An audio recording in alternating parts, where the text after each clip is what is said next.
मला ठाऊक आहे, चिंता तुला त्रास देते आणि भीती सतावते.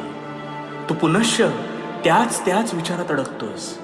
यावर उपाय आता शांतपणे समजून घे. जर मन शुद्ध नाही तर त्यात जळमटही होतातच, आणि आपण नकळत त्यात कोळ्यासारखे कधी गुरफटत जातो हे आपल्यालाच कळत नाही. दुसऱ्याला दूषणं लावण्यापेक्षा स्वतःला शुद्ध बनवण्यावर लक्ष केंद्रित कर.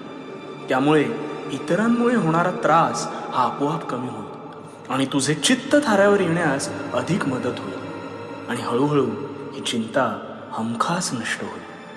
स्वतःवर केलेले काम हे सगळ्यात श्रेष्ठ काम आहे.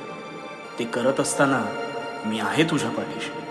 कर्म शुद्ध ठेव आणि भिवू नकोस, कारण मी तुझ्या पाठीशी.